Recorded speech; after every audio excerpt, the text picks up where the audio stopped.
جبر او ظلم څه وشو؟ عام خلک تاسو به اورئ یاره وایي پښتو دا دوزخي ژبه ده یا وایي په پښتو په دوزخ کې ویلی کېږي.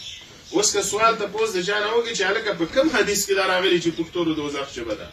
مطلب دا دی چې پښتو د دوزخ ژبه شو نو دا پښتانه به دوزخي نه چې ژبه دوزخي شو خو به دا قام هم دوزخي شو کنه.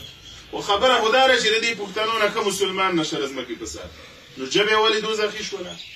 نو دا ما چې څنګه عزتمنو تاسو خبره وکړله زموږ دا شناخت په دې خبرو باندې اخیستل شوی کمزوری کړی شوی دی. نن سبا عام دا رواج جوړ دی دا نظر جوړ دی چې یاره انګریزي د چا یادی نو دا به ترقي کولی شي.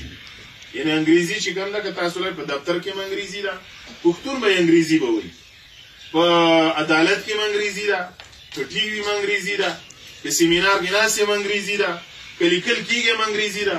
اوس دا تپوس پکار دی چې د انګریزي په دې وطن کې د چا ژبه ده؟ پنجابی د انګریزي وایي پښتون یې وایي سندی وایي څوک یې وایي؟ دا ژبه چې ستاسو نه اخیستل کېږي که نه نو دا ژبه چې کوم ده که نه په دې باندې ټول کار روان دی. دا ژبه د نه چا ونیوله بس کې ختم کړي خبره به نشي کولی. تاسو ګورئ په دې وطن کې به چې چا خبره کوله یا اوس خبره کوي هغه سړی وژل شوی دی یا وژل کېږي. هغه خبرې سړی ولې وژل کېږي؟ په تېر کال کې په باجوړ کې 18 علما یې زموږ شهیدان کړل صرف علما په یو باجوړ کې.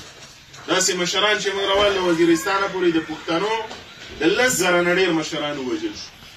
دوی سره کوپر کلمه نه وه ویلې دې مشرانو و دوی خبره کوله. خبره دا کوله چې زما په دې وطن کې دې امني زما په دې وطن کې خو کافر نشته دی نه لا مذهبه شته دی نه د کفر او د اسلام جګړه شته دی نو د مسلمان مرګ ناروا دی. په دقه وینا باندې دی د ژبې نه نیول کېدل او په دې باندې وژل کېدل. نو د بنګال لانجه چې راغله نو د بنګالیانو هم دغه خبره وه چې خاوره زما ده وطن زما دی نو بنګالي ژبه پکار ده دی نه ورکوله. نتیجه دا شو په 1901 کې یعنې هغه بنګال ولاړی بنګلادیش. اوس تاسو دا جی ډي پي ګورئ چې کوم د یو ملک د اقتصاد بنیادي اشاریه منطقې نو د بنګال جی ډي پي چې کومه ده یعنې قامي ګټه دا د پاکستان نه ډېره شوه یعنې وروستو ازاد شوی دی 40 کالې کېږي. هغوی څه وکړو؟ هغوی خپله ژبه هم اختیار کړله د خپلې خاورې اختیار وسایل یې اختیار کړو د خپلې خاورې واک هغوی واخیستلو.